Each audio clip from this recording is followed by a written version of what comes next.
the connection between nutrition and conditions like endo, right? Painful periods, pelvic pain, things that we know are common, but people just aren't talking about enough. It definitely came from a personal experience. I was diagnosed with endometriosis in 2021. Has been a minute now since then, and I have moved to the other side where I would consider myself in remission. When it lights up like that for them on an allergy test, or they're kind of avoiding the most common culprits out there, I feel like that's pretty common advice. New and seasoned OTs are finding their calling in pelvic health. After all, what's more ADL than sex, peeing, and poop?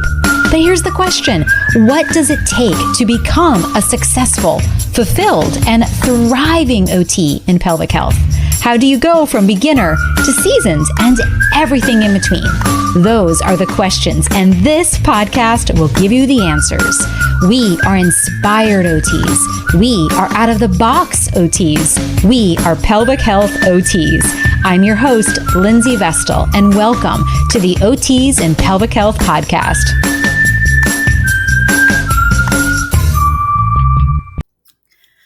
Alexis, thank you so much for being a guest on the OTs for Pelvic Health podcast. I am so excited to roll up our sleeves on all things nutrition and women's health and hormonal health and all of the things that I'm fascinated with. So thank you for being here. Thank you for having me. Yeah, I'd love to just kind of get us started with a really basic question, because I'd love to learn a little bit more about you, which is, what are some of the things that led you to specialize in hormonal health, particularly around menstrual cycles and pelvic conditions like endometriosis? It definitely came from a personal experience. I was diagnosed with endometriosis in 2021. Always had an interesting relationship with my period, my like menstrual cycle, I guess, as a whole, but didn't fully understand what that meant until I guess relatively recent. Probably 2019, 2020 is when I really started like studying the menstrual cycle and like understanding like, oh, you know what, there's a name for what I'm experiencing. I likely have endometriosis, and that's when I like dove deeper in all those things. But it in my research, I was able to see that there's so many other women who were experiencing the same things as me, and some of them had endo, others had PCOS, others maybe it was fibroids or something else. But it really struck me like how many women were experiencing these things, these hormonal imbalances or like beyond hormonal imbalances, um, and how little information there was out there, how little support there was. And when I was in the thick of it, I just kept telling myself like, once I figure this out, once I get to the other side, I'm going to tell everybody about it. So that's what really drove me into it. And so that's where we're at, right? Because we're talking that was 4 or 5 years ago, and now this is your life's work. I mean, you're making it happen.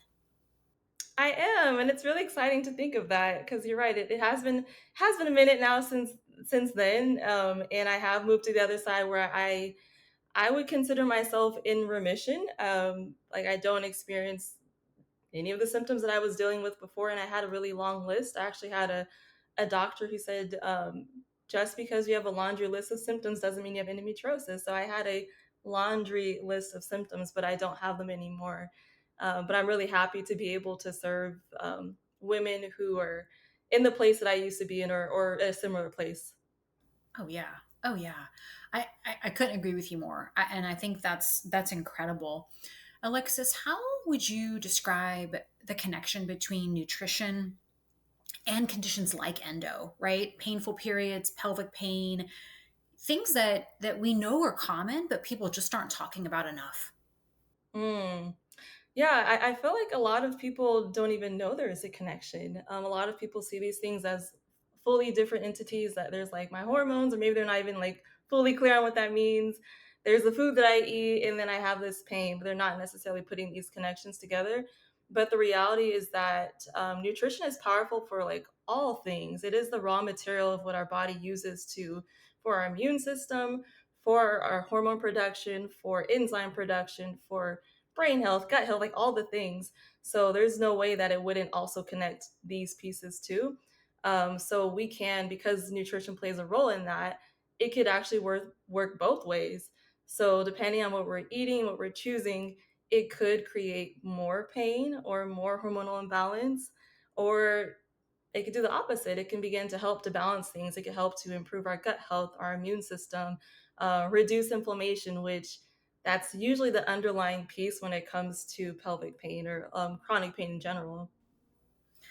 Some of the advice that we hear most commonly out there, especially as regards to like gut health, is to avoid certain foods. And whether that's the most common foods that people talk about, dairy, soy, etc., or maybe some of our clients have actually gone and gotten food tested. And so, you know, when it lights up like that for them on an allergy test, or they're kind of avoiding the most common culprits out there, um, I feel like that's pretty common advice, but I think you have a very different take on that. And I find it really refreshing. And I'd love if you could share it with us.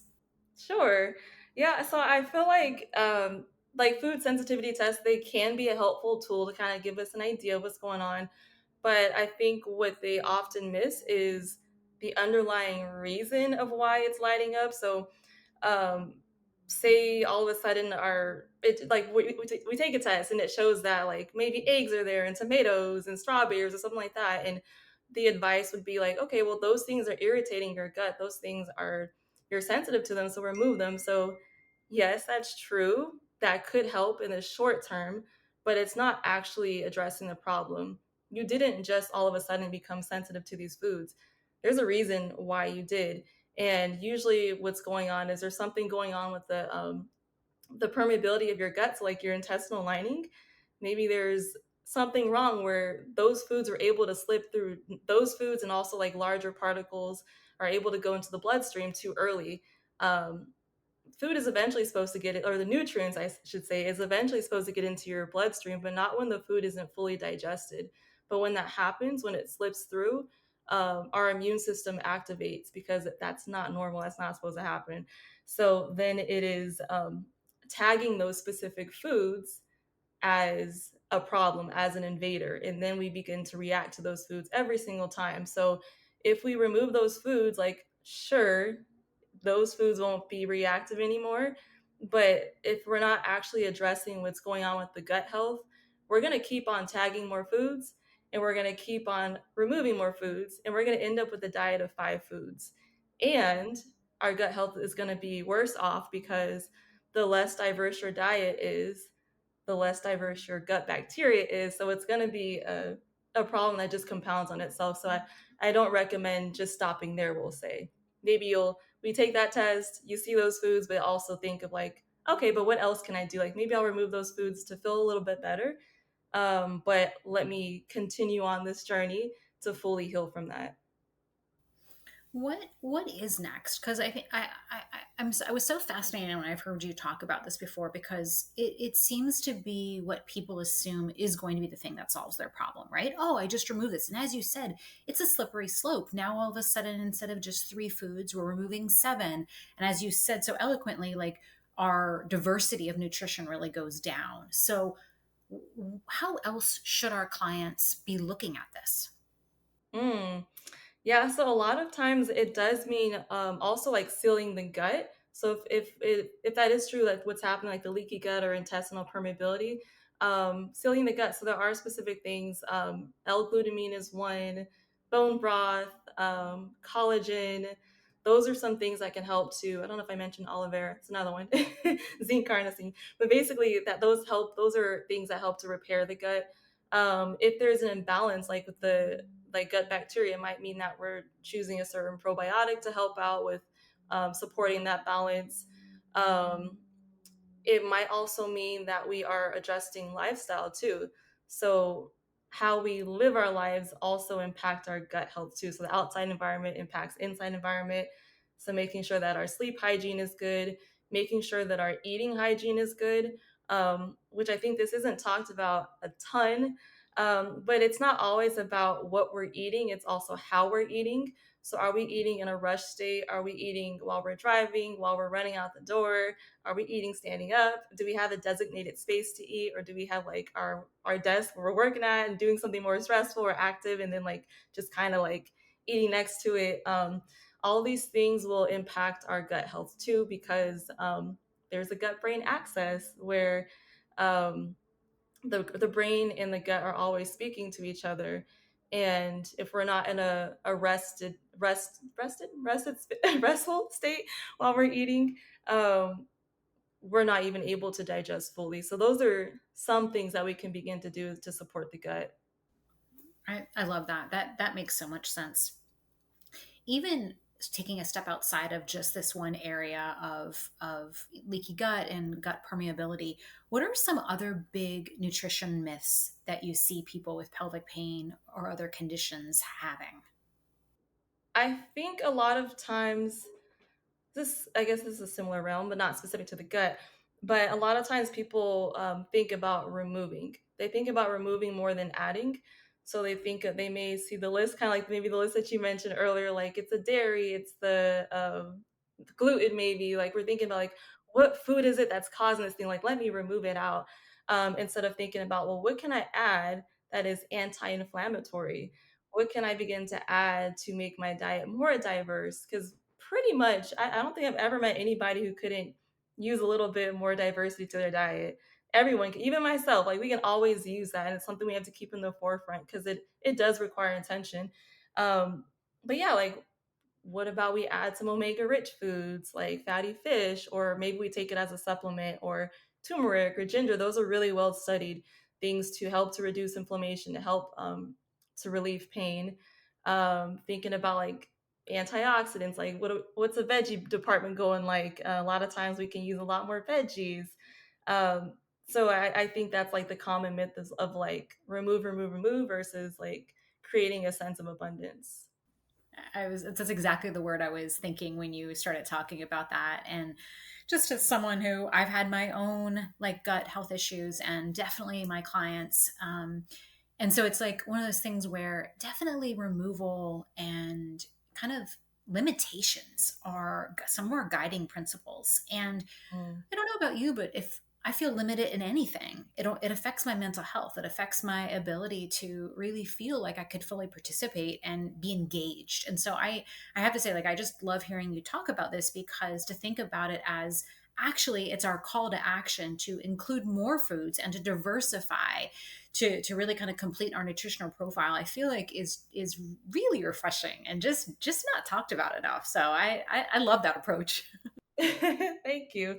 And we get to have our favorite foods. That's another one too. Like people are like, let me remove all my favorite things I enjoy, but no, you could still enjoy a lot of the foods that you enjoy. Sometimes something may change about it, like the frequency, for example, or certain aspects of it. But I really am someone who likes to include as many foods as possible in the diet. It makes so much sense. Alexis, with your years of working with clients, how do you really help clients understand sort of the gut hormone pelvic floor connection? What are some like simple go-to things that you do to help clients connect those dots? I would say oftentimes like a easy way for people to understand it or to maybe visualize it is to connect it to a symptom that they're already experiencing. And I feel like constipation is one that people can get, especially if they're constipated. But thinking about if we're constipated, we are going to strain. And if we're straining, that is going to affect the pelvic floor, our pelvic muscles. And if we're constipated, that means that there's something going on with the gut. We have slow motility, things are not moving through the digestive tract as quickly as they're supposed to. And because of that, we can also recirculate hormones that are supposed to be excreted through the waste. So estrogen is one in particular. It's one that we let go of a lot of things in our soul, but estrogen is one of them. And if we are constipated, things are not moving out as quickly as they're supposed to. Estrogen will actually recirculate back into the bloodstream, and we can end up with estrogen dominance, higher levels of estrogen because our gut's not working well. So that's one example of like how it's the gut hormones and pelvic floor. Yeah. Oh, that's great. And I love that example with constipation, which is I'm sure something you see in a fair amount of your clients. Yeah, I feel like it's very, very common, some people, I do see people who have the opposite issue, but I feel like I would say almost 100% people have some level of a gut issue, but constipation is probably the most common. Yeah.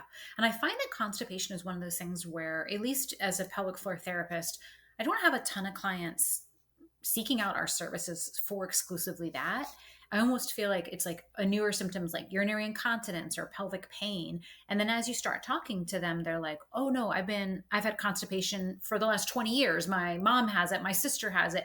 And it ends up being sort of more of like something that they underestimate and just almost take for granted as a familial issue Yeah. versus it actually being a sign and symptom that they could use services like yours or pelvic health services. So that's fascinating. What are, as a pelvic floor therapist, we certainly love to refer to nutritionists and integrative health coaches and people that can be part of our team. What are some of the, just thinking about your own client caseload, what are some cases where you would really, if as pelvic floor therapists were working with certain clients, what are certain ones that you would say, please, like consider sending them to someone like me so that we can really work as a team together? Ooh, I feel like there's quite a few, but for sure, like the digestive issues, like having the chronic constipation, or like especially if people have been experiencing it for a really long time, there's a lot that we that person needs to tackle at the same time, or like they definitely need a team around them. Um, let's see. I feel like we work so well together. The type of work that we do together that it's like it almost feels like everything, like menstrual health irregularities. So whether they're like missing cycles, not ovulating, um, they are having like the pain, especially like I said, if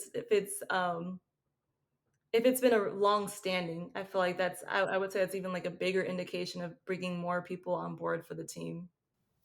I know my ideal situation would be we were all in the same office together and, it was, we could seamlessly integrate or offer workshops together. A client is there and they see two of us, they see a pelvic core therapist and a nutritionist right afterwards, right? Like I see that multidisciplinary environment being so conducive. Yes, it's true. We need that. Are there any simple strategies that our listeners can share with our clients when they're considering their own hormonal imbalance? Simple strategies. Okay. Yeah. I would say the simple strategies are more basic than probably we often think of them as. It's the foundations. Our hormones are delicate, they're strong, and they're delicate at the same time. And they are impacted by everything. They're impacted by our environment. So some simple things is making sure we're getting enough sleep. That really impacts our hormones, and making sure that it's good quality sleep, like 7 to 9 hours. Um, Also, balancing blood sugars, that's another big foundation that I talk about really often. So that means that every single meal should be protein, fat, fiber, so that we're able to balance blood sugars, which is like the the catalyst of like the rest of our hormones. If our blood sugars are um, going really high, getting really low, and like just all over the place every single day, we're having the midday crashes, we're having the feeling of anxiety, like all these things that were going on with our blood sugars. That will actually it will affect the rest of the hormones downstream. So it's going to affect your progesterone, your estrogen, your testosterone, like your cortisol levels, like all those things will be impacted. So I always come back to that as like a foundation. And I guess one last one would be something to build resilience slash release stress from the day. I don't talk about like removing stress because that's like impossible, but what could we do every single day, even for a short time, that can at least allow us to release it, or to be able to better manage it, build the resilience around it. Mhm. Oh, I think that's so important. I love that you're taking the time to talk about that in your sessions with clients because sometimes I think as professionals, we're not sure if that's in our realm or Mhm. someone else on the team is covering it, when really, like, just something as basic. I always say, like, the best do the basics better. And you're absolutely right. Sleep really is such at the cornerstone of all of our clients' symptoms. And so even if in the very first session we just focused on that, Mhm. in my private practice when I was in New York City, I really focused on pre and postnatal people and talk about the sleep deprivation. And so, I would literally spend an entire hour session talking about strategies and setting themselves up for asking for help and for success around rituals, having the body recognize now it's time to unwind and to relax. And so, yeah, I think that's so spot on. I love that you addressed that. Yeah, I try to be as integrative as possible, and I agree. I think there's definitely like a line where eventually it gets out of my scope, but I know that those things I definitely can address to make sure that people are aware of it and they can start to focus on it. Yeah. Do you mind sharing with us kind of like a simple case study of sorts where you help someone specifically with endometriosis? I know that you do all chronic pelvic pain, but I think endo is especially passionate for you. Would you Hmm. mind walking us through like a case where you were able to help someone get through their symptoms? Yeah. So one person that comes to mind, she came to me. She had excision surgery, maybe like a year or two before she saw me. Um, but she had chronic pelvic pain, so that didn't go away, or it came back, and she really didn't want to go on birth control. She wanted to like try something like a natural approach, but she's also like unsure, like would it work type thing. Um, and Oh, also her periods were really bad. They were heavy, and they were also really painful. Like she would not be able to do anything on her period. So like, she would tell her husband like the day before her period, or like the day of like I'm out. Like she'd be in bed for a day or two, and usually if it happened to fall on a day where she was working, she'd have to call off work, like that sort of thing. And within maybe 3 months, like after like 3 cycles or so of working together, she was out and about and walking around in the city on day one of her period.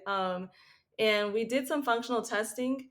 And what we found is that her adrenals definitely needed some help. So a lot of the work that we did together was like the blood sugar balancing thing, like taking care of her foundations, but then also making sure that she had enough minerals to be able to allow her adrenals to do their jobs, like the magnesium, potassium, foods, and then also adding it to like in supplement form, to like drops form, was helpful for her. Um, we What else do we do? We found that she was estrogen dominant, so not making as much progesterone, and she was making a lot of estrogen, and also she was recycling it back because she was someone who experienced constipation. So we did work on her gut health. There were a couple of she I remember she did we did remove gluten. She found that that was something that triggered her specifically. Um, and her bowel movements became more regular, and we also did some targeted supplementation to help her out with her detoxification pathways, particularly for estrogen. So periods got lighter, pain went down, was able to be out and about on her period, which was like wild. She's like, I couldn't believe it. Like I was actually outside on my period on day one. So yeah, that was a nice experience, and being able to help her support her through that. That's beautiful. And I think so much of what you said are, we can imagine our clients, the clients that come to us are like, look, I want to do this as natural as possible, but, skeptical as to whether or not this could work. And so that really, yeah, that spoke volumes. Also really interesting because, you talk about sort of that more abundance mindset when it comes to food, but you're also aware there's certain cases where, at least removing gluten or one of like the most common allergies does make a lot of sense to kind of give the body a break. So Hmm. that was fantastic. So, on a slightly personal note, I read on your website that you love to travel. I'd love to hear where's your most favorite place to go? Where are you imagining your next trip being? I actually have a trip next week. Oh, I'm awesome. going to Belize for a childhood wedding, a childhood friend's wedding. Um, yeah, so that's actually going to happen about a week from now. I'm really excited about it. Have not packed yet. a little bit, but that is something I'm really excited about. That's amazing. I'm sure Belize is going to be beautiful. Alexis, for anyone who is interested in learning more and potentially sending their clients to you, where can our listeners find you? Yes, you can find me everywhere at Alexis Brooks Nutrition. So that's my Instagram, my TikTok, Alexis Brooks Nutrition. Website is also alexisbrooksnutrition.com. Perfect. I'll put all of that in our show notes so that anyone listening can easily reach out to you. Can't thank you enough for spending this time with us today and giving us just like a sneak peek into your approach. I do find it incredibly refreshing and very motivating and very in line with the occupational therapy approach. So thanks for all the work that you do in the world. And I'm excited to continue to follow your journey and all the clients that you help. Thank you. Thank you so much for having me. This is a great conversation. Thanks for listening to another episode of OTs in Pelvic Health. If you haven't already, hop onto Facebook and join my group, OTs for Pelvic Health, where we have thousands of OTs at all stages of their pelvic health career journey. This is such an incredibly supportive community where I go live each and every week. If you love this episode, please take a screenshot of this episode on your phone and post it to IG, Facebook, wherever you post your stuff, and be sure to tag me and let me know why you like this episode. This will help me to create in the future what you want to hear more of. Thanks again for listening to the OTs and Pelvic Health podcast.